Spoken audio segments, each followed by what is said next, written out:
He thought she was just another lost kid in the storm, until he saw the tattoo on her wrist. That tiny angel wing meant one thing in Denver. She belonged to the most feared biker on the streets. Her father wasn't just looking for her. He was hunting whoever took her. And when the truth comes out, the homeless boy who saved her realizes he isn't a hero in this story. He's the leverage. What Reaper does when he finally sees the boy's face. You won't be ready for it. Welcome to the Hells Angels family. If you're new here, hit that subscribe button right now because this story will shake your soul in ways you won't expect. To my faithful subscribers who've been here from the beginning, may God continue to bless you abundantly. Before we dive in, let's lift this moment up in prayer. Heavenly Father, I come before you asking for your divine protection over everyone watching right now. Bless their families, Lord. Heal their bodies, provide for their needs, and give them peace that surpasses all understanding. Surround them with your favor and let your presence be felt in their lives today. In Jesus' mighty name, amen. Now, what you're about to witness isn't just a story about a father's love. It's about a lost little girl in a deadly blizzard, a forgotten homeless boy who risks everything to save her, and how their collision with the Hells Angels will change all of their lives forever. Snow hammered the city so hard it felt like the sky was trying to erase Denver from the map. Cars were abandoned on I-70 like forgotten toys, storefronts were dark, and the wind screamed through the empty streets as if it were alive. In the middle of that whiteout, a 12-year-old boy ran.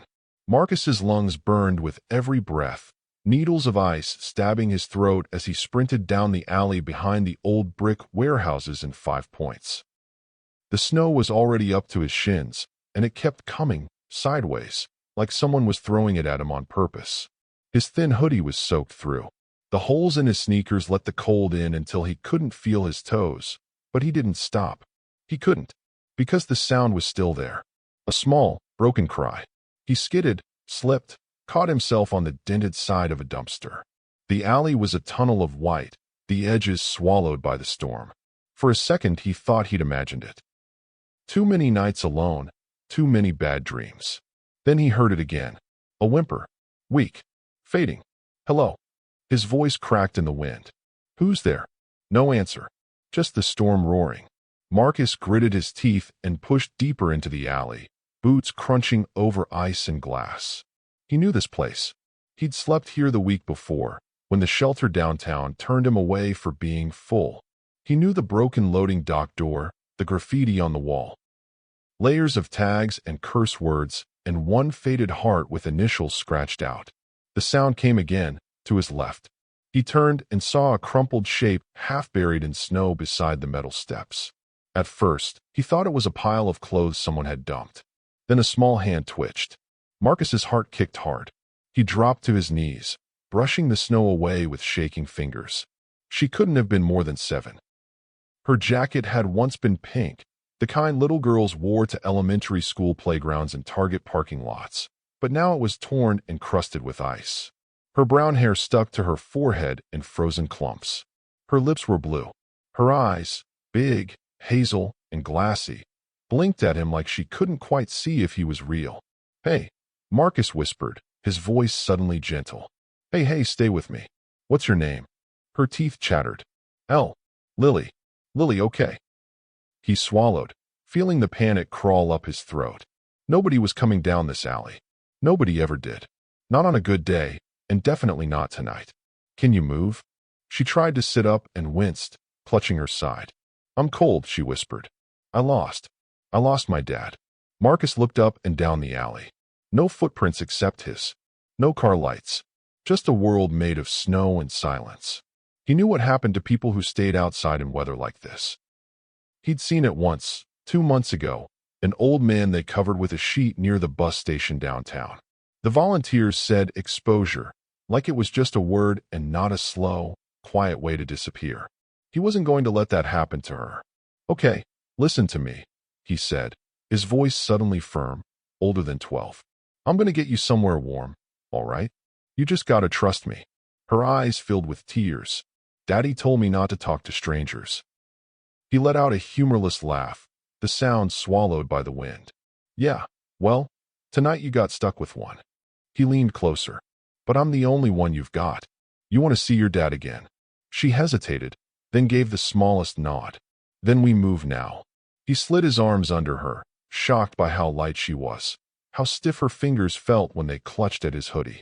When he picked her up, a soft, pained sound slipped from her lips, and her head fell against his chest. The wind hit them like a wall as soon as he stood, almost knocking him backward. He hunched over her, turning his back to the storm, and forced his legs to move. One step, then another. The door. Get to the door. Halfway to the loading dock, his foot hit a patch of black ice hidden under the snow. His feet flew out from under him. He twisted as he fell, taking the impact on his shoulder so Lily wouldn't. Pain exploded down his arm. Marcus, she whimpered, his name slurred like she wasn't fully awake. He froze. How do you know my name? She blinked slowly. You said it. Before. No, I didn't, he whispered.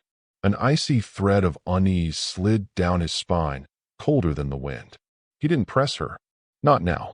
He pushed himself up with his good arm, clutching her tighter, and staggered toward the rusted metal door at the base of the dock. He knew how to jimmy the latch with a flathead screwdriver he kept hidden under the stairs. It took him 3 tries with numb fingers, but finally the lock gave, and the door scraped open with a metallic groan. The difference in temperature inside was almost nothing, but at least the wind vanished, the silence pressing in around them. The maintenance room smelled like oil, dust, and old concrete. A single naked bulb buzzed overhead, casting a weak yellow circle of light. This was his place. His blankets, 2 thin ones he'd found in a donation bin, were piled in the corner on top of flattened cardboard boxes. A plastic milk crate held his treasures, a half-used jar of peanut butter, stale bread, a chipped mug, a crumpled photo of his mom. He laid Lily down on the blankets, hands moving fast. Her eyes fluttered. Where are we? Somewhere no one looks for people like us, he said. That's a good thing tonight. He stripped off her wet jacket, then his own hoodie, ignoring the way his skin screamed at the cold. He wrapped both around her, then added the blankets on top. Her teeth still chattered. Stay awake, okay? He said, patting her cheeks lightly. Talk to me. Tell me something.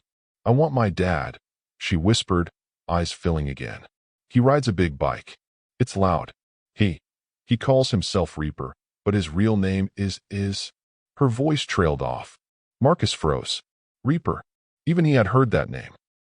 You couldn't live on the streets and not hear about the biker who ran most of the Denver chapter of a club people told stories about in low voices. Some said he was ruthless. Others said he took care of his own better than any blood family ever could. Marcus had never cared which was true. People like that belonged to a different planet. One with chrome and leather instead of cracked sidewalks and shelter lines. Reaper's your dad? He asked carefully. She nodded weakly. He said if I ever got lost, I should find people with his patch, the one with the skull and wings. She lifted a trembling hand, showing him a small tattoo on her wrist, an angel wing, delicate and surprisingly clean against her chilled skin. Marcus stared at it. Nobody gave a kid a tattoo like that unless it meant something. Unless they planned for her to be claimed, found, recognized. Okay, he said slowly. If your dad's really Reaper, he's not going to stop looking for you. He forced a confidence he didn't fully feel into his tone. But he can't find you if you're dead, Lily. So we got to get you warm first. Then we figure out the rest. Her eyes slid to the side, catching the photo tucked into the milk crate. Is that your mom? He followed her gaze. The picture showed a woman in her 20s, sitting on a bench by Union Station, hair pulled up in a messy bun, laughing at something off camera. Marcus knew every line of that laugh by heart, even though he hadn't heard it in person in almost a year. Yeah, he said softly. Her name was Nina. She used to take me to that burger place on Colfax when she got paid. Double cheeseburgers, extra pickles. Where is she? He hesitated. The word still hurt. She got sick. Real sick. Then she was gone. After that, nobody wanted me. So I ended up here. Lily's brow furrowed, as if she was trying to understand a world that allowed that. I'm sorry, she whispered. He swallowed hard. Don't be. Just focus on breathing, okay? He rubbed her hands between his, trying to force warmth back into her fingers. Time blurred. The storm outside raged, wind howling faintly through the cracks. But down here, in this cold concrete room under a dead warehouse, the world shrank to two kids and the thin barrier between life and something else. Minutes bled into hours. He gave her sips of water from his cup, watched the color slowly creep back into her cheeks. When she started shivering harder instead of less, he knew it was a good sign, her body fighting. To keep her awake, he talked. He told her about the first night he slept on a bus bench and how the security guard pretended not to see him. He told her about the woman outside the grocery store who handed him a bag of apples and cried when she thought he wasn't looking. He even told her about the time he almost hopped a freight train out near Commerce City, then chickened out when he imagined falling under the wheels. In return, Lily told him bits and pieces. About her room full of stuffed animals. About the way her dad's motorcycle made her chest vibrate when she sat in front of him, her small hands gripping the tank. About her mom's apartment in a quiet suburb outside Denver and how they used to make pancakes shaped like hearts on Sundays. None of it explained how she ended up half-frozen in an alley. "Lily," Marcus said gently when a lull settled between them. "Do you remember how you got here? Anything at all?" Her forehead wrinkled. I was at my mom's. She was yelling on the phone. She told me to pack a bag. Then there was a knock on the door. Who was it? A man. I think he knew Daddy. Her eyes grew distant. He said Dad sent him. He promised to take me to see him. Mom didn't want me to go, but he got mad. I was scared. Then we were in a car. It was dark. We drove for a long time. Her breath hitched. Then the car stopped. He was yelling on his phone. He said he couldn't drive in the storm. He told me to stay put. But he never came back. Her voice shrank to a whisper. I got out to look for him. I got lost. Marcus clenched his jaw so hard it hurt. Whoever that man was, he hadn't just lied. He'd left a 7-year-old alone in the middle of a blizzard. If you're watching this and you know a child who feels invisible, don't scroll past. Subscribe so you never miss stories that matter. Lily's eyes drooped. He nudged her shoulder lightly. Hey, no sleeping yet. I'm tired, she mumbled. You're warm. He almost laughed at that. Him. Warm. But her head resting against his chest warmed something in him that had been frozen long before the storm rolled in. Outside, a deep, distant rumble vibrated through the floor. Marcus frowned. At first he thought it was thunder, but the sound stayed, low and steady. Then another joined it. Then a third. Engines. Big ones. He stiffened and turned his head toward the door, heart thudding. Lily felt the tension in his muscles and stirred. What is it? Stay here, he said quietly, easing her back against the blankets. Don't move. No matter what you hear, you stay in this room, okay? Fear flashed in her eyes. Are they coming back? The bad men. He shook his head, though he wasn't sure. I don't know who they are. That's why I'm checking first. He crossed the room in 3 strides. Every instinct he'd honed on the streets screaming at him to hide, to stay small, to avoid whatever was out there. But another instinct, newer, louder, pushed him forward. He eased the door open just enough to slip out. The hallway outside was dark, lit only by a crack of gray light leaking from the far end where the loading dock door sat. The vibration grew stronger beneath his feet. He crept down the corridor, each step slow, careful, listening. Then he heard it through the metal door at the top of the steps. The unmistakable roar of multiple motorcycles, engines revving in unison. His stomach dropped. He reached the narrow window beside the dock door and scraped at the frost with his sleeve until a small clear patch appeared. He pressed his face to the glass. The blizzard had slowed to a swirling curtain of snow, but he could see shapes now. Motorcycles lined up in AV formation, headlights blazing like angry eyes in the whiteout. Men in heavy leather jackets and vests climbed off, boots crunching in the snow. Even from here, Marcus could make out the patches on their backs. A skull with wings. Hell's Angels. His breath hitched. At the center of the formation, one bike was bigger than the rest, black and chrome, idling with a low growl. The man sitting on it swung a leg over and stood. He was tall, broad-shouldered, with a thick beard flecked with snow and eyes that scanned the warehouse like they wanted to tear it apart. The patch on his chest read one word in red letters. Reaper.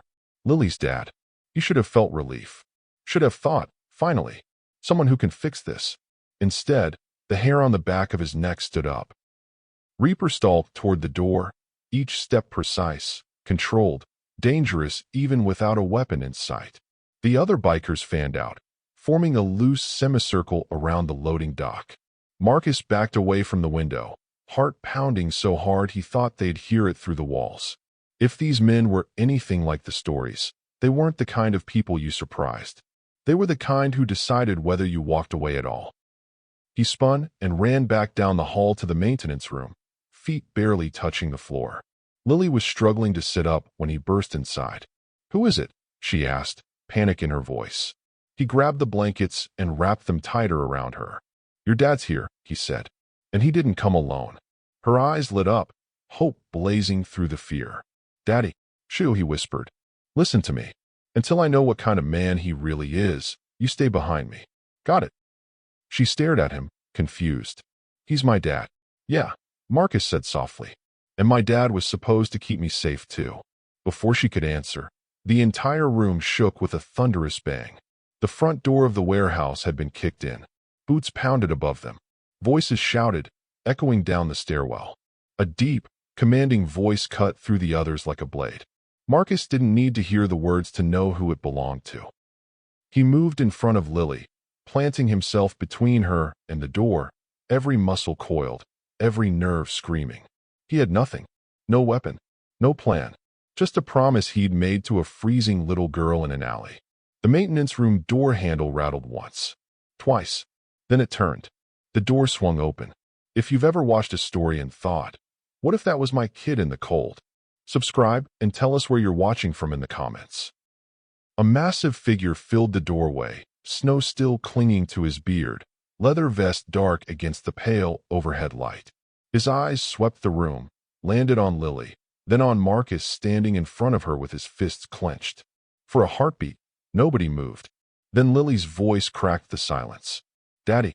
Reaper's face changed in an instant, every hard line breaking. His knees buckled, and he dropped to the concrete, a raw, broken sound tearing from his chest as he reached for his daughter. Marcus didn't move, because as Reaper lifted his head, their eyes met, and in that split second, the man's expression shifted from relief to something else. Shock. Recognition. Like he was seeing a ghost. The clubhouse smelled like motor oil, leather, and something Marcus couldn't name. Maybe belonging. It had been 4 days since Reaper found them in that frozen maintenance room, and Marcus still wasn't sure if he was a guest or a prisoner. The difference might not have mattered to most kids, but Marcus had learned the hard way that walls and warm beds didn't always mean safety. He sat on the edge of a worn leather couch in the common room, watching Lily color at the long wooden table across from him. She'd drawn the same picture 3 times now. A stick-figure boy with messy hair holding hands with a smaller stick-figure girl. Every version had a sun in the corner, bright yellow with a smile. She hadn't let him out of her sight since they arrived. "You hungry?" a gruff voice asked. Marcus looked up. The biker they called Wrench stood in the doorway, arms covered in tattoos that crawled up past his rolled sleeves. He was shorter than Reaper, but built like a brick wall, with a scarred jaw and eyes that missed nothing. "I'm okay," Marcus lied. Wrench snorted. "Kid, I've been around long enough to know what okay looks like. That ain't it." He jerked his head toward the kitchen. "Come on. Eggs don't cook themselves." Marcus hesitated, glancing at Lily. "She's fine," Wrench said. "Reaper's in his office right down the hall. Nobody's touching that girl. Not here. Not ever again." There was something in the way he said it, not a promise, but a fact, that made Marcus believe him. He stood and followed Wrench into the kitchen, a surprisingly clean space with industrial appliances and cabinets that actually closed all the way. Wrench cracked 6 eggs into a pan without asking how many Marcus wanted. "You did good out there," he said, not looking up. Most kids would have kept walking. Hell, most adults would have. Marcus didn't know what to say to that, so he said nothing. "Reaper hasn't slept since we got you 2 back," Wrench continued, flipping the eggs with practiced ease.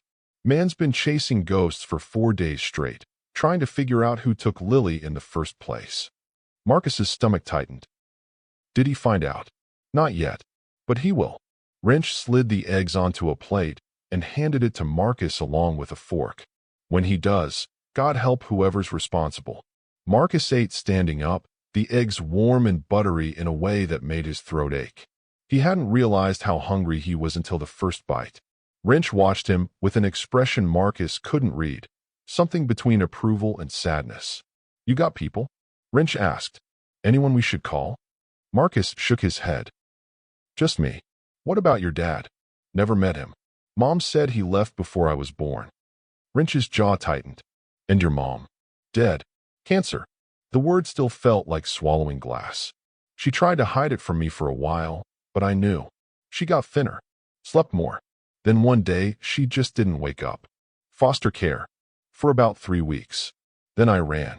Marcus set the empty plate down, avoiding Wrench's eyes. The guy they put me with had 2 other kids already. He didn't want me. Said I ate too much. So I figured I'd do everyone a favor and leave. Wrench swore under his breath. You're 12. Almost 13. Still 12. Wrench turned away, gripping the counter like he wanted to snap it in half. This world's a mess.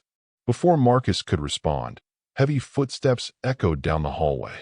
Reaper appeared in the doorway, looking like he hadn't slept in a week. His beard was unkempt, his eyes bloodshot, and there was a tension in his shoulders that made him seem coiled, ready to explode. Marcus, he said, voice low. My office. Now. Wrench shot Marcus a look that might have been reassurance, but it didn't help the ice forming in his chest. He followed Reaper down the narrow hallway, past walls covered in old photographs of bikers and motorcycles, past closed doors with muffled voices behind them. Reaper's office was smaller than Marcus expected. A desk buried under papers. A filing cabinet with a dented corner. A leather chair that had seen better days. On the wall behind the desk hung a photograph of a younger Reaper with his arm around a woman holding a baby. Lily, Marcus guessed. Reaper closed the door and leaned against it, arms crossed. For a long moment, he just stared at Marcus, and Marcus stared back, refusing to flinch. You scared? Reaper finally asked. Should I be? A faint smile tugged at Reaper's mouth, there and gone in a second. Most kids would be. He moved to the desk and pulled open a drawer, retrieving a manila envelope. I need to ask you something, and I need you to be honest with me. Can you do that? Marcus nodded, throat dry. What was your mother's full name? The question caught him off guard. Nina Chun. But she went by Nina Grant sometimes. Grant was her mom's name. Reaper's hand tightened on the envelope. Nina, not Sarah. Marcus frowned. No. What? Reaper didn't answer right away. He opened the envelope and pulled out a stack of papers, his movements slow, deliberate. When you told me your mom's name the first night, I thought. He stopped, shook his head. Doesn't matter what I thought. I needed to be sure. Sure about what? Reaper set a piece of paper on the desk and turned it toward Marcus. It was a lab report. DNA paternity test. Marcus's name was at the top, alongside another name, James Reaper Calloway. Marcus's heart stopped. The results were clear. Probability of paternity, 99.97%. That's impossible, Marcus whispered. I thought so too, Reaper said quietly. But the science doesn't lie, kid. He pulled out a photograph from the same envelope and placed it beside the report. It showed a younger Reaper, maybe 25, with less gray in his beard, standing next to a woman Marcus had never seen before. She was Asian, beautiful, with long dark hair and a cautious smile. Her name was Sarah Chun, Reaper said. We were together for about 6 months, 13 years ago. She got pregnant. I wanted to do right by her, but she didn't want this life for a kid. She disappeared one night. No note. No forwarding address. I looked for months, but she was gone. Marcus stared at the photo, his mind racing. That's not my mom. I know. Reaper's voice cracked slightly. But look at the scar on your eyebrow. The shape of your nose. The way you stand with your weight on your left foot. He pointed at the DNA results. And look at this. If you've ever wondered what it feels like to have your entire life rewritten in a single moment, like this if you understand. Subscribe now, because some stories change everything. Marcus couldn't breathe. The room felt too small, the walls pressing in. You're saying you're my father. I'm saying the test says I am. Reaper sat on the edge of the desk, suddenly looking exhausted. But your mom's name was Nina, not Sarah. Which means either Sarah changed her identity after she left me, or what? Marcus demanded, anger flooding through the shock. Or someone lied to one of us. Before Marcus could process that, Reaper pulled out another paper. A police report, the edges worn like it had been read a dozen times. He hesitated before handing it to Marcus. The lab tech who ran your DNA flagged something in the system, Reaper said. Sarah Chun, the woman I knew, was found dead 8 months ago in Boulder. Murdered. The case is still open. Marcus's hands shook as he scanned the report. Victim, Sarah Chun, age 38. Cause of death, blunt force trauma. No suspects in custody. Why would someone kill her? Marcus whispered. That's what I've been trying to figure out. Reaper stood and moved to the window, staring out at the row of motorcycles parked in the lot. Sarah was careful, quiet. She didn't make enemies. But the detective's notes mentioned she'd been asking questions about someone in the weeks before she died. Someone from her past. You think it was because of you? Because she knew you? Reaper turned, and for the first time, Marcus saw something raw and unguarded in the man's face. I think she was trying to protect you, and I think it got her killed. The words hung in the air like smoke. Marcus felt his knees weaken. He gripped the edge of the desk to steady himself. If you're my dad, why didn't you know about me? Why didn't she tell you? Because I was dangerous, Reaper said simply. I still am. This life, the club, the enemies we make, it's not safe for kids. She knew that. Maybe she thought keeping you away from me was the only way to keep you alive. Marcus wanted to scream, to punch something, to run until his legs gave out. But instead, he just stood there, staring at the face of a man who was supposed to be a stranger, but whose eyes looked exactly like his own. What do I call you? Marcus asked, voice barely audible. Reaper's expression softened. Whatever you're comfortable with. Not Dad. Fair enough. They stood in silence for a long moment. Then Reaper cleared his throat. There's one more thing you need to know. The detective listed Sarah's last known address. It was in Boulder. But the weird part? Her neighbors said she lived alone. No mention of a son. Marcus frowned. That doesn't make sense. I lived with my mom my whole life. Exactly. Reaper picked up the police report again, tapping a line near the bottom. Which means either you weren't living with Sarah Chun, or... A sudden knock on the door interrupted him. Wrench stuck his head in, face pale. Boss, we got a problem. Reaper stiffened. What kind of problem? Lily's window. Someone tried to open it from the outside. Colt caught them on the security camera before they ran. The temperature in the room dropped 10 degrees. Where is she? Reaper's voice was pure ice. Safe. Locked in the den with 3 guys watching her. Reaper was moving before Wrench finished the sentence, shoving past him into the hallway. Marcus followed on instinct, his pulse hammering. They burst into a side room lined with monitors showing grainy black and white footage from cameras positioned around the clubhouse. Colt, a wiry man with a shaved head and nervous energy, rewound the footage and hit play. The screen showed the side of the building where Lily's room was located. At 3:47 p.m., just 20 minutes ago, a figure in a dark hoodie approached the window, glanced around, and reached for the latch. The person's face stayed hidden, but there was something about the way they moved, fluid, confident, familiar with the property. Zoom in, Reaper ordered. Colt tapped a few keys. The image pixelated but sharpened enough to catch a detail Marcus's trained eye spotted immediately. A tattoo on the person's wrist. A snake coiled around a dagger. Reaper went completely still. No. What? Wrench asked. You know that ink. Reaper's fists clenched so hard his knuckles went white. Yeah, I know it. He turned to Colt, rage simmering just below the surface. Pull up every camera from the last 2 weeks. I want to know if he's been here before. Who? Marcus asked. Reaper didn't answer. He was already moving toward the door, shouting orders to the other men in the hallway. Nobody leaves. Nobody comes in. I want eyes on every window, every door, every damn crack in this building. Marcus grabbed his arm. Who is it? Reaper looked at him, and for the first time since they'd met, Marcus saw something close to fear in the man's eyes. Someone I trusted, Reaper said. Someone who's been in this club for 15 years. He pulled his arm free and stormed out, leaving Marcus standing alone in the security room, staring at the frozen image of a traitor reaching for Lily's window. Outside, an engine roared to life and tires screeched against pavement. Marcus ran to the window just in time to see a single motorcycle disappear into the fading daylight, the rider's snake and dagger tattoo visible even from a distance. And on the desk behind him, the DNA report sat open, the name Sarah Chun staring back at him like an accusation he couldn't yet understand. Lily hated closed doors now. Before the blizzard, a shut door meant privacy. Her room in her mom's quiet Aurora apartment, the hum of a cartoon from the TV, the smell of pancakes on Sunday mornings. Now it meant one thing: danger on the other side.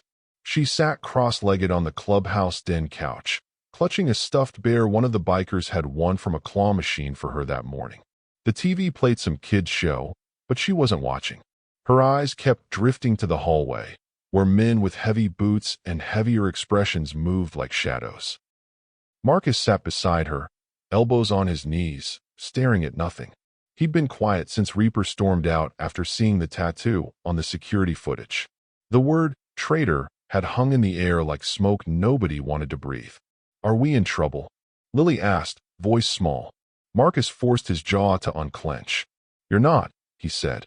"You're safe here. What about you?" The question landed harder than she knew. Wrench stepped in and shut it firmly behind him.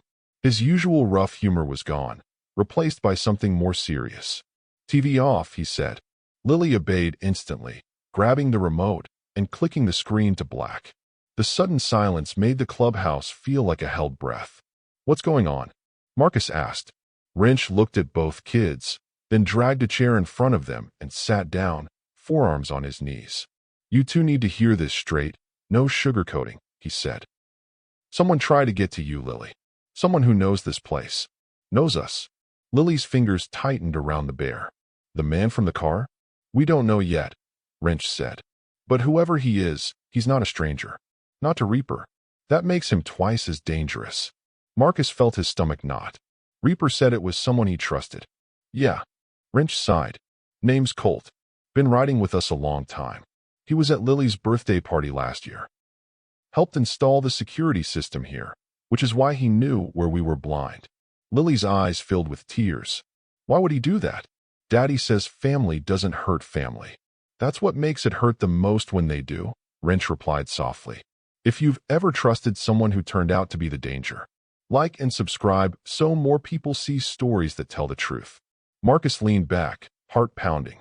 "So Colt's the one who took her during the blizzard?" "That's what we're trying to figure out," Wrench said. "Reaper's out with half the crew tracking his route from the cameras. But here's where it gets messy." He reached into his vest and pulled out a folded sheet of paper, handing it to Marcus. It was a printed email. At the top was a logo for the Boulder Police Department. Detective S. Murray. Subject: Follow-up, Sarah Chun homicide. Marcus skimmed it, pulse quickening. The message was brief. Found something in old files. Victim reported being followed by a man with snake and dagger tattoo. Known associate of Outlaw MC in Denver. Name redacted in this copy. Need in-person meeting. Marcus's vision tunneled. The tattoo. The same tattoo Colt wore on his wrist. "You're saying Colt was following Sarah," Marcus said, voice shaking. "Before she was killed." "That's what it looks like," Wrench replied. "Reaper got that email an hour before we caught Colt at Lily's window. He was on his way to tell you when the alarm went off." Lily looked between them, confusion and fear mixing in her eyes. "Who's Sarah?" Marcus swallowed. "She might be connected to my mom," he said. "And to Reaper. And now to you." The room felt smaller, the walls closer. "Listen," Wrench said, leaning forward. "Colt was around when Sarah disappeared from Reaper's life. He was around when she got killed. He was around when Lily was taken. That's not coincidence. That's a pattern." "Then why isn't he in handcuffs?" Marcus demanded. "Because he's smart," Wrench said. "And because we don't have proof. Yet." He stood, pacing once before turning back to them. "Reaper's been trying to play this straight. Work with the detective. Keep you kids out of the line of fire. But if Colt's still coming after Lily even after the blizzard? What? Marcus pushed. Then he's not afraid of storms, Wrench said quietly. Or cops. Or consequences. The floor creaked in the hallway. Voices flowed past the closed door, snatches of tense conversation, the clink of metal, the heavy sound of a shotgun being racked. Lily flinched at the last one, shrinking closer to Marcus. He wrapped an arm around her shoulders. Nobody's going to take you, he said. Not while I'm breathing. Her head pressed against his side. Promise. Yeah, he said, and hoped the word would be enough to hold back everything trying to break through these walls. The doorknob twisted. Lily tensed, but it was Reaper who stepped in, windburn on his cheeks, snow melting on his boots. His eyes flicked to Lily, then to Marcus, assessing, counting. They tell you about Colt? He asked. Some, Marcus said. Wrench showed us the email. The tattoo. Reaper nodded once, jaw tight. Then you know we've got two problems instead of one. He dropped a stack of photos onto the coffee table. Grainy still frames printed from different cameras. Colt at a gas station outside Boulder. Colt leaving a motel in Aurora. Colt talking to a woman whose face was blurred by motion. Marcus picked one up. In this shot, Colt stood near a playground fence somewhere in a Denver suburb, leaning on his bike.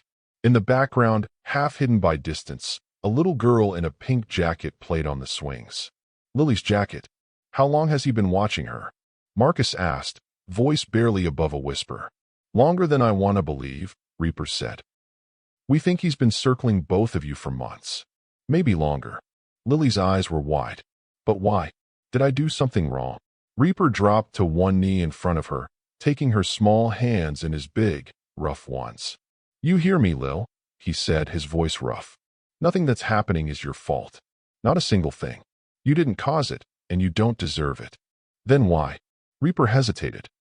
The answer was a knot he hadn't untangled yet, a web that stretched back through years of decisions and secrets. Because sometimes, he said slowly, people who feel small hurt other people to feel bigger. Colt's made bad choices for a long time. This is just the worst one. Marcus watched him, something twisting sharp in his chest. This man, who the world said was all steel and fury, looked breakable when he talked to Lily. When he turned to Marcus, the softness in his face hardened again. I need your help, Reaper said. Marcus blinked. Mine. You survived on the streets for months, Reaper said. You know how people move when they're hiding. You pay attention to details most of us miss. That's how you kept Lily alive in that storm. Marcus wanted to say no, to push this back at the man whose DNA he shared, but whose life he didn't understand. Instead, he found himself nodding. What do you need me to do? Reaper slid a map across the table. Denver and the surrounding areas marked up with red circles, lines, and dates. These are all the places Colt's bike was spotted in the last month. Traffic cams, store cameras, club sightings. There's a pattern here, but we're too close to see it. I want fresh eyes. Marcus bent over the map, tracing the red marks. Aurora, Boulder, Denver proper. A cluster near the old industrial area where he'd found Lily. Another near a row of cheap motels off I-5. He's moving in a loop, Marcus murmured. Like he's checking on something. Or someone. Reaper nodded. Go on. These here, Marcus said, pointing to the motel cluster, are all places I've seen from the bus stop. People stay there when they don't want questions. Cash only, no IDs. And here, Reaper tapped the industrial section. Warehouses, Marcus said. Some empty, some not. Lots of places to stash things. He hesitated. Or people. Reaper's eyes flashed. You think he's using one as a base? It's what I'd do if I didn't want to be found, Marcus said. If I needed somewhere off the grid. Lily shifted uneasily. Is he there now? Maybe, Marcus said. But I don't think that's all. Look, he connected the red dots with his finger. The line formed a rough triangle. At the center was an unlabeled area between Denver and Aurora. What's here? Reaper's brow furrowed. Old rail yard. Some abandoned storage units. City's been fighting over what to do with it for years. Empty, forgotten, nobody watching, Marcus said. That's where I'd hide if I knew cops and bikers were both looking for me. Reaper straightened, a new energy in his posture. Wrench, he shouted. Get in here. When Wrench appeared, Reaper jabbed a finger at the map. Rally a small crew. No colors, no patches. We're going to the yard. Wrench nodded and bolted. Reaper turned back to the kids. You're staying here, he told Lily. With 2 prospects at your door, 1 in the room, and cameras on every angle. Nobody gets near you without going through them. And me. Lily nodded, trying to be brave but clutching the bear so tight it seemed strained. Then Reaper faced Marcus. You're staying too. Marcus recoiled. No. I helped you figure out where he might be. I'm coming. This isn't a vote, Reaper said. Marcus stood, fists clenched. He might know something about my mom. About Sarah. About why our lives are tied up in this mess. That's exactly why you're not coming, Reaper shot back. Because if Colt knows how to hurt me, he'll use you to do it. If you walk out that door and something happens to you, I'll never get answers, Marcus said, voice trembling with anger. You think that's better? Reaper flinched like he'd been slapped. For a second, the room crackled with unspoken words. If you've ever watched someone walk into danger carrying your last hope for answers, like and subscribe so you never miss what happens next. Reaper ran a hand over his face, then exhaled. You're a stubborn kid, he said. Wonder where I get it from, Marcus replied. A ghost of a smile flickered. Then Reaper did something that surprised them both. He stepped forward and placed a hand on Marcus's shoulder, not heavy or controlling, just there. You stay, he said quietly. Not because you're weak, but because you're the strongest leverage Colt could get his hands on. I'm not handing you to him. Marcus swallowed. The touch burned through his hoodie like a brand. What if you don't come back, he asked. Reaper's grip tightened. Then Wrench knows what to do with those papers, he said. The DNA test, the police files, the detective's number. You'll have everything I have. And the club. He glanced toward the hallway, where boots thudded and engines rumbled awake in the distance. The club will be yours as much as it is Lily's. You're both mine, whether you want to be or not. Marcus didn't know what to do with that. This sudden claiming from a man who'd been a myth his whole life. I don't want your club, he said. I want my mother alive. Reaper's eyes softened with something like grief. So do I, kid, he said. But wanting doesn't change the past. What we do now, right now, that's all we can control. He turned to leave, then stopped at the door. Lock this behind me, he told Wrench, who'd returned with 2 younger bikers in tow. Nobody opens it unless you see my face. Wrench nodded. You got it. Reaper gave one last look at Lily, then at Marcus. It lingered a heartbeat longer on the boy, like he wanted to say something else, but didn't trust himself to find the words. Then he was gone, boots pounding down the hall, the roar of motorcycles swelling as engines turned over one by one. The door shut with a heavy click. The lock slid into place. Lily slid off the couch and ran to the window, pressing her face to the glass. I can't see him, she whispered. Marcus joined her. From this angle, they could only see the edge of the lot, the faint glow of headlights cutting through the winter gray as the first bikes pulled out. The sound grew, then faded as the convoy headed toward the old rail yard, and whatever waited there. Do you think he'll catch Colt? Lily asked. Marcus didn't answer right away. He watched the last light disappear into the distance, then looked down at Lily, at the bear, at the locked door, and the map still spread open on the table. I think, he said slowly, that no matter what happens out there, nothing is ever going to be the same. Behind them, on the TV's dark screen, their reflections stared back, 2 kids in a biker clubhouse, caught in a story that had started long before they were born and was nowhere near finished. Engines faded into the distance, but the tension they left behind stayed, thick in the air like smoke after a fire. The clubhouse felt too quiet, too still, like the building itself was holding its breath. Marcus stood at the window for a long time after the last headlight vanished, staring at the empty lot. Snowflakes drifted lazily now instead of sideways, but the storm in his chest hadn't slowed at all. They're really gone, Lily whispered beside him, her breath fogging the glass. Yeah, Marcus said. They're gone. The words tasted wrong, like he'd just admitted to something he couldn't take back. Behind them, Wrench paced the length of the den, his boots thudding against the worn wooden floor in a restless rhythm. 2 younger bikers, prospects, they called them, stood guard at the door, trying to look calm and failing badly. Every time a board creaked, they flinched. Lily hugged her bear tighter. "What if Colt comes back?" she asked. "He won't," one of the prospects said too quickly. Wrench shot him a look. "If he does, he won't get past us," he corrected. "That's what you meant." The kid swallowed and nodded. Marcus forced himself to turn away from the window. "Why would Colt keep coming after her?" he asked. "He already tried in the blizzard. Why risk coming here?" Wrench rubbed a hand over his jaw. "That's what Reaper's trying to figure out," he said. "That's what he went to the yard for. To corner him. Force him to talk. And if he doesn't?" Marcus pressed. "Then we make sure he never gets close again." It was meant to sound reassuring, but it landed like a threat aimed at the wrong person. Marcus looked at the map still spread out on the coffee table. The rail yard sat at the center of that triangle of red marks, a forgotten patch of land most people in Denver drove past without seeing. To Marcus, it felt like the center of something else too, a place where his old life and this new one were about to collide. Lily tugged on his sleeve. "Can you sit with me?" she asked. "I don't like how the room sounds now." He glanced around. "How does it sound?" "Empty," she said simply. He couldn't argue with that. They sat on the couch again, side by side. Lily leaned into him, small and solid, like an anchor he hadn't realized he needed. The TV remained off. The only sounds were Wrench's pacing, the faint hum of the refrigerator down the hall, and the distant echo of pipes clanking somewhere in the walls. "Tell me a story," Lily said suddenly. "A story?" Marcus repeated. "Daddy always said stories make waiting easier," she said. "He used to tell me ones about when he was younger.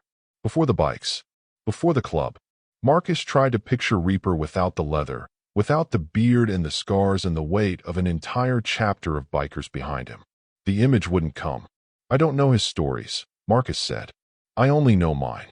"Then tell me yours," Lily said. "All of it. Not just the sad parts." He hesitated. Nobody had ever asked for his whole story before. People wanted the headlines. Homeless kid, dead mom, runaway. They didn't ask about the spaces in between, the moments that made a person more than a tragedy. "If I tell you mine," he said slowly, "you have to tell me yours too." "Deal." Lily thought about it, then nodded. "Deal." So he started.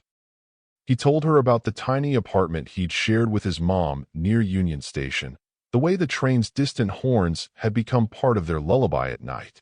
He told her about sneaking into Rocky's games when the gates opened, watching from the very last row and pretending they belonged in the good seats. He told her about the day a social worker came to the hospital room and said, "We're going to find a good place for you." Like good places were easy to come by. He skipped the worst parts.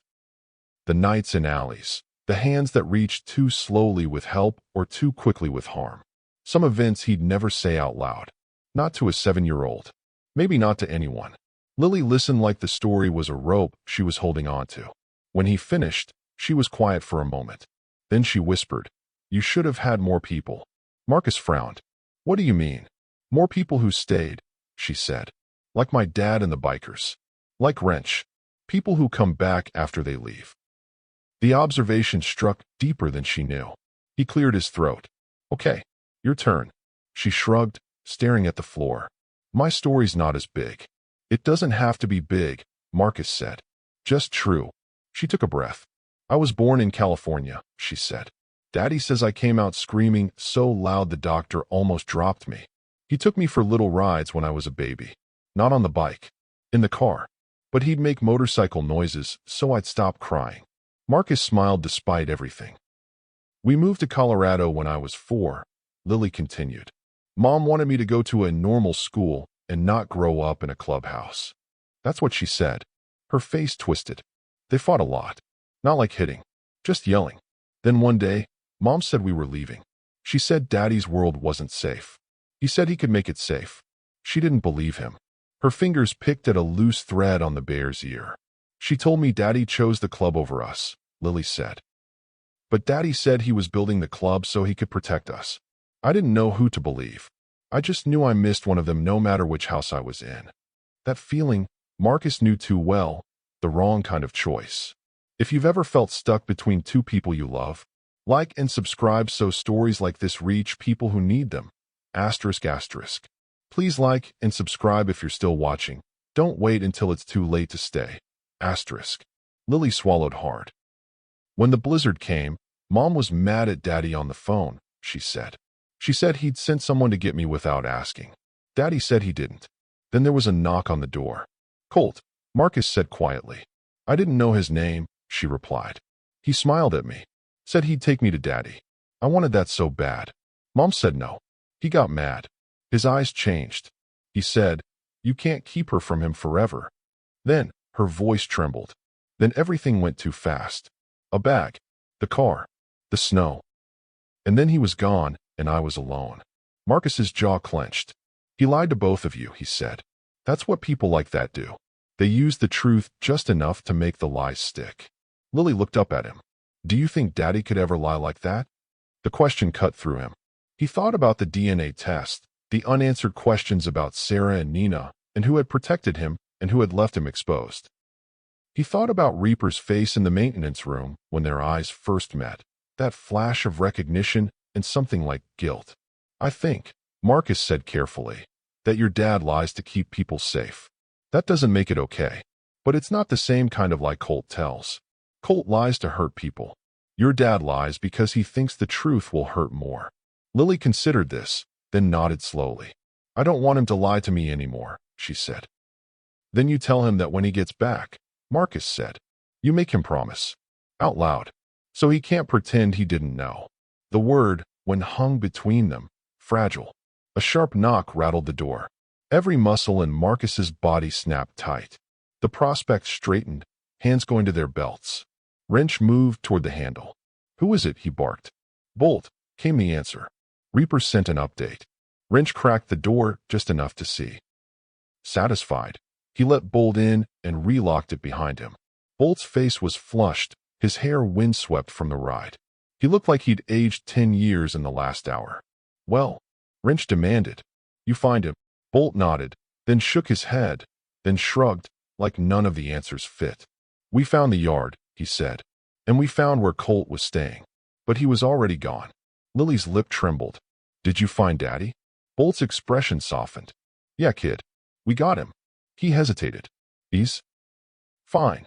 The hitch before that last word didn't go unnoticed. What happened? Marcus asked. Bolt glanced at Wrench, then at the kids, weighing how much they could handle. There was a storage unit at the yard, he said. Locked up tight. Reaper had a feeling about it. Said the pattern didn't make sense unless Colt was hiding something he needed to get to fast. We cracked it open. What was inside? Marcus asked. Bolt's jaw clenched. Pictures, he said. Lots of them. Of Lily. Of you. Of Reaper. Of women we don't recognize. Dates on the back go back years. This wasn't new. He's been watching all of you for a long time. Lily shrank into the couch.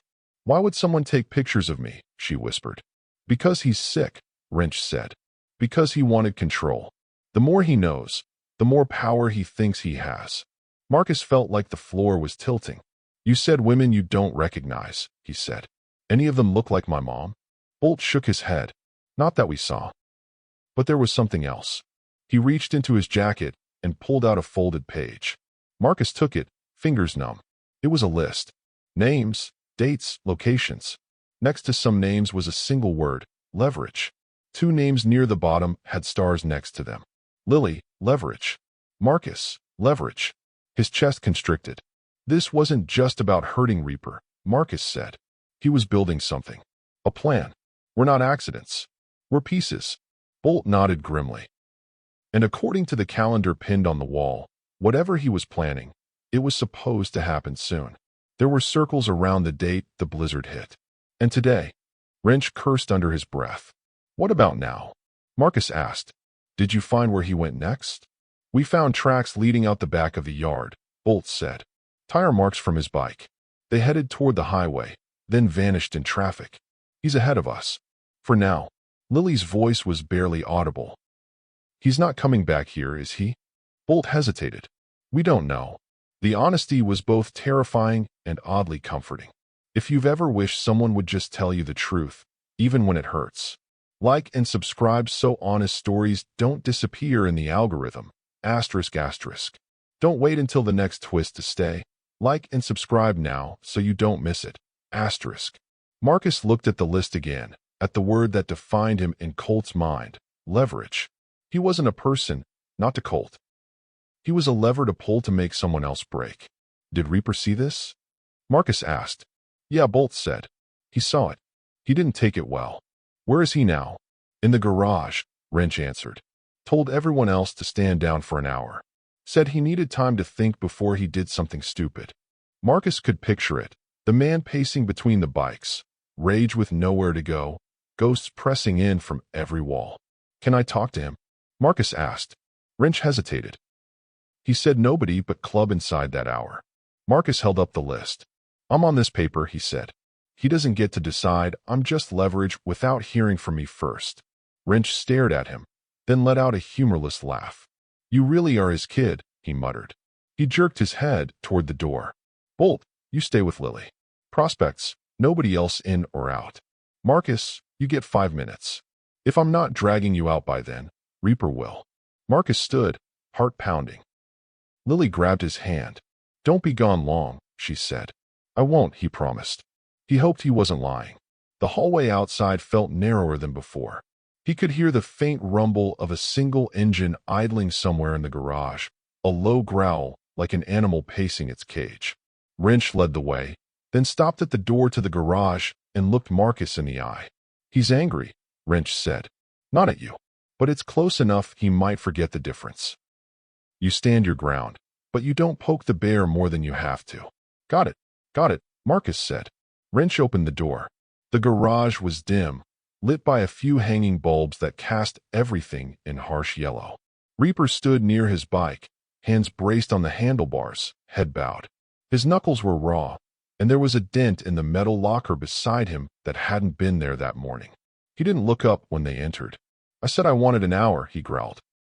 Yeah, well, you get 55 minutes and a stubborn kid, Wrench replied. He's got something you need to see. Reaper turned then, eyes bloodshot, jaw tight. When he saw Marcus, some of the hardness flickered, but didn't disappear. What is it? He asked. Marcus stepped forward and held out the list. This was in Colt's storage, he said. Bolt showed us. Reaper took it and scanned the page. His mouth flattened when he reached the starred names. I saw this, he said.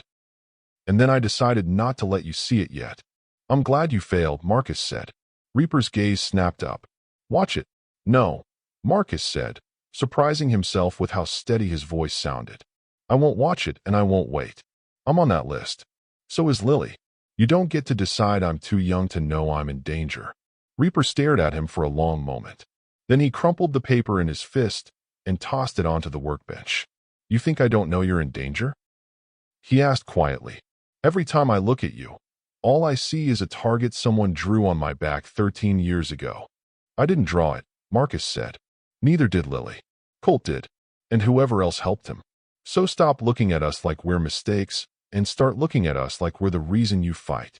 The words came out before he could stop them, fueled by every empty night, every broken promise, every adult who decided what was best for him without asking what he wanted. Reaper's shoulders sagged, some of the fury bleeding into something else. You sound like your mother, he said hoarsely. Which one? Marcus shot back. The one you knew or the one who raised me?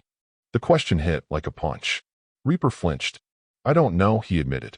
And that's the part that scares me most. I don't know which woman gave you my eyes and which one gave you your spine. I just know they're both gone, and Colt's name is somewhere in the story of why. The engine behind him idled on, a low, steady heartbeat. Then we find him, Marcus said. Not just so you can hit something. So we can ask him. So we can make him talk. About why he was watching Lily. Why he was watching me. Why he was anywhere near Sarah or Nina or whoever else is tied up in this. Reaper laughed once, short and bitter. You make it sound easy. No, Marcus said. I make it sound necessary. They stood there, two versions of the same angry stubbornness, separated by years and scars and choices neither had made for themselves. Finally, Reaper exhaled. You're right about one thing, he said. You're not leverage. You're the reason I fight. You and Lily both. He stepped closer, not quite touching but closer than before. But that also means you're the line I don't cross. I will not put you in the line of fire to fix mistakes I made before you were born. Marcus swallowed the lump in his throat. What if I'm already there? He asked quietly. What if Colt doesn't care whether you put me there or not? What if he decides I'm easier to grab than you are? The question hung in the oil-scented air. Reaper's eyes darkened. Then we change the story, he said. We stop being the ones he hunts. We start being the ones who hunt him. The idle engine roared as he twisted the throttle, then cut abruptly to silence. Get back to Lily, Reaper said. Tell her I'll be in soon. I need 10 more minutes to remember how to be something other than a weapon. Marcus nodded and turned to go. At the door, he hesitated. Reaper. Yeah. When this is over, Marcus said, we're going to the detective together. About Sarah. About Nina. About all of it. No more half-truths. Deal. Reaper met his gaze. For the first time, he didn't look away. Deal, he said. Marcus stepped back into the hallway, the door closing behind him with a soft click that sounded, for once, less like a prison and more like a promise. One that Colt, somewhere out there in the dark, would do everything in his power to break. The siren started as a faint wail somewhere beyond the snow, a sound that didn't belong to the clubhouse. It grew louder, closer, until even Lily stopped tracing circles on the fogged window and listened. Those aren't bikes, she whispered. Marcus's chest tightened. No, he said. They're not. Wrench barged back into the den, his phone pressed to his ear, his face set in a way Marcus hadn't seen before, not just angry, but afraid. When? He barked into the phone. How long ago? A beat. His jaw clenched. Lock it down, he said. Nobody moves till Reaper gets back. He hung up, noticed the kids watching him, and tried to rearrange his face into something calmer. It didn't work. What happened? Marcus asked. Wrench hesitated. Prisoner transfer out of county, he said. They were moving Colt. Lily's head snapped up. They caught him. Yeah, Wrench said. Reaper and the boys found him first, roughed him just enough he couldn't run, then called it in. Cops took over. Paperwork, chains, the whole show. Then why do you look like that? Marcus said. Wrench's eyes flicked to the door, then back. Because he didn't stay in chains, he said. Van never made it to the lockup. They found it 10 miles outside Denver with the driver knocked out and Colt gone. Lily's fingers dug into the bear's fur. He escaped. Yeah, Wrench said softly. He escaped. If you've ever felt the moment safety slips through your fingers, like and subscribe so you don't face stories like this alone. The sirens peaked, then began to fade, racing past the exit that led to the clubhouse's quiet industrial street. Whatever chaos was unfolding out there, it wasn't here. Not yet. Marcus swallowed hard. Where's Reaper? On his way back, Wrench said. He's the one who called to warn us. What if Colt comes here again? Lily whispered. Wrench knelt, so he was eye level with her. Then he finds out why nobody messes with Reaper's family twice, he said. But we're not waiting for that. We're changing the script. He turned to Marcus. Reaper told me to get you ready. Ready for what? Marcus asked. Ready to stop running, Wrench said. Ready to stop being leverage and start being something else. The words settled over Marcus like a weight and a promise at the same time. Being leverage had always meant he existed so other people could be hurt. Maybe this was the first time someone was telling him he existed so people could be saved. Heavy boots thudded down the hall. The den door opened without a knock. Reaper filled the doorway, snow still clinging to his jacket, eyes sharper than when Marcus had left him in the garage. There was a cut on his cheek that hadn't been there before and blood on his knuckles that wasn't his. Lily launched herself off the couch and ran straight at him. He dropped to one knee just in time to catch her. She wrapped her arms around his neck like she was afraid he'd disappear if she let go. You're late, she said into his shoulder, voice shaking. Traffic, he replied, his voice rough but anchored. You know how it is. Only after he'd held her for a long moment did his gaze lift to Marcus. We need to talk, he said. Marcus rose slowly. About Colt. About Colt, Reaper confirmed. About all of it. They gathered around the table. The same table where Lily had colored suns and Marcus had studied a map that led into danger. Now it held a different kind of map, a path out. Reaper dropped another folded document onto the wood. Detective Murray sent this after Colt escaped, he said. Turns out they'd been digging into him longer than they told us. Marcus smoothed it open. Mugshots, financial records, connections. Under aliases and false addresses, a single thread repeated. Colt had been trading information about multiple biker clubs, including Reapers, to people who would pay for it. He was selling secrets, Marcus said. Not just secrets, Reaper replied. People, patterns, weak points. He'd been tracking who mattered to who. Kids, partners, where they lived, when they were alone. Lily shivered. He started with rivals, Reaper continued. Fed them just enough to make them think he was on their side. When that wasn't enough, he moved on to law enforcement. Then private buyers. The line disappeared. Anyone with a grudge and a number could hire him to break a life without pulling a trigger. And us? Marcus asked quietly. Reaper's gaze didn't waver. He targeted you and Lily because he knew it would break me, he said. And because he knew you didn't even know I existed. That made you easier to move without questions. Marcus should have felt like a pawn hearing that. Instead, it hardened something inside him. So what now, he asked. He's out. He knows where we are. We can't just wait. We're not, Reaper said. We're changing the board. He slid another paper across the table. A copy of an email exchange between him and the detective. At the bottom was an address, a safe house location in a Denver suburb, usually reserved for witnesses in federal cases. You're sending us away? Marcus said. Reaper shook his head. I'm sending you forward, he said. There's a difference. He turned to Lily first. Lil, Detective Murray's people have a place with alarms, cameras, and no blind spots Colt knows about.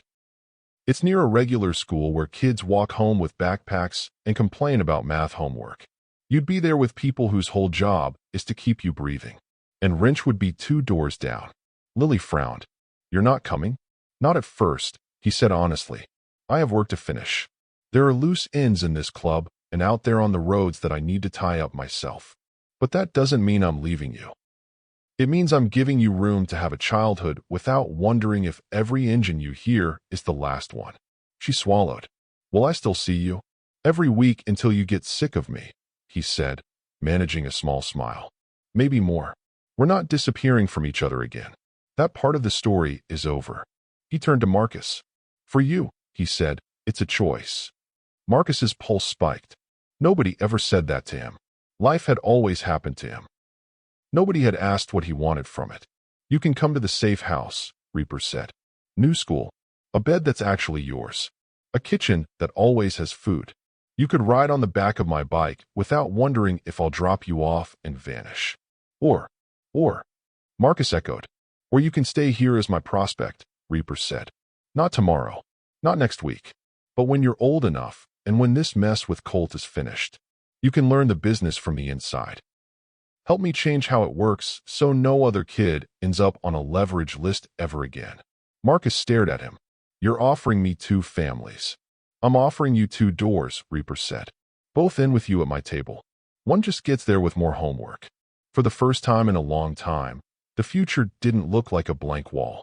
It looked like a fork in a road, both paths leading somewhere that had his name on it. What about Colt? Marcus asked. What if he doesn't stop? What if he comes after me at the safe house? Or after the club because we handed him over? He already came, Reaper said. And he already lost. He slid one last item onto the table, a photo taken on someone's phone, printed quickly. It showed a highway patrol car at an angle across an icy off-ramp, blue lights flashing. In the background, barely visible, was a motorcycle on its side at the bottom of a ravine. No, Lily whispered. They found the bike 2 hours ago, Reaper said quietly. No body yet, but blood on the guardrail and a trail down the rocks. Weather's bad. Search teams are waiting for daylight. He could still be alive, Marcus said. He could, Reaper agreed. But if he is, he's hurt. On foot. In the cold. With half the state looking for him. He's not the hunter anymore. He's the one running. The idea of Colt out there, reduced from a shadow in their windows to a limping figure in the snow, didn't erase the fear. But it shifted it slightly. Monsters didn't look so large when they slipped. So this is it. Marcus said. We just move on. No, Reaper said firmly. We move forward. There's a difference. We don't pretend it didn't happen. We carry it, but we don't let it decide everything else for us. He looked at both of them, his kids, in a way Marcus finally let himself believe. I'm done letting other people write our story, he said. From now on, we do it ourselves. If you've ever wanted to see broken stories get a different ending, like and subscribe so more people find a way forward, not just a way. Lily sniffled. I want the place with homework, she said finally. I want to wake up without listening for bikes. Reaper smiled, eyes wet. Safe house it is, he said. He looked at Marcus. What about you? Marcus thought about the rail yard, the blizzard, the maintenance room where he'd wrapped his hoodie around a stranger's shivering shoulders. He thought about alleys and empty beds and a mother who'd done the best she could until she couldn't anymore. He also thought about the look on Reaper's face when they'd stared each other down in the garage, both refusing to blink. About Lily's fingers clutching his sleeve when the sirens got close. About Wrench pacing like an anxious uncle who didn't know the word for what he'd become to this strange, stubborn boy. I'm tired, Marcus said at last. Not just from today. From everything before today. Reaper nodded slowly. Safe house, he said. For now. For now, Marcus echoed. But when it's done, when Colt is just a name in a file and not a shadow in a window, I want the garage. I want the table. I want to help make sure nobody ever has to sleep behind a warehouse to stay alive. Reaper's throat worked. Deal, he said. You get your childhood first. Then, if you still want it, you get your cut. Lily slid her hand into Marcus's. We can have pancakes there? She asked. We'll have pancakes and too much homework, Marcus said. And Wrench yelling at us to pick up our shoes. From the doorway, Wrench snorted. You assume I'm coming, he said. You assume you're not, Reaper countered. The older biker shook his head, but there was a smile ghosting around his mouth. Somebody's got to teach the kid to change oil before he changes the world, he muttered. Outside, the snow kept falling, soft instead of savage now, covering the tracks of bikes and boots and bad decisions in a blanket of white. It didn't erase what had happened. It just made it harder to see the scars unless you knew where to look. Weeks later, in a small house on a quiet street, Lily would wake to an alarm clock instead of engines, and Marcus would drag himself out of bed complaining about math like any other 8th grader. Reaper would show up every Sunday with groceries and stories that got a little less violent each time, learning how to leave out the parts that didn't fit in a kitchen with cereal bowls in the sink. Sometimes, when the wind was just right, Marcus would swear he heard a bike in the distance, and his chest would tighten. Then he'd look at Lily at the table, at Reaper leaning against the counter, at Wrench arguing with the coffee maker, and he'd feel something he'd never had a word for before. Home. The blizzard that tried to erase Denver had failed. It hadn't erased Marcus. It hadn't erased Lily. It hadn't erased the man who called himself Reaper and had to learn what it meant to be just Dad instead. The storm had taken a lot, but it had given something back too. 3 people who might never have found each other any other way, now bound not by patches or paperwork or DNA reports, but by a choice they made every day, to stay. And somewhere out past the city limits, beside a ravine where a bike had gone down, search teams would eventually stop looking. Files would get closed. Names would fade from active lists. But in a small house with too many shoes by the door and a map pinned on the wall with no red circles left, Marcus would draw a new line, not between places to hide, but between places they wanted to go. Because the biker's daughter had been lost in a blizzard. A homeless boy had found her. And the Hells Angels hadn't just changed his life. They'd given him one.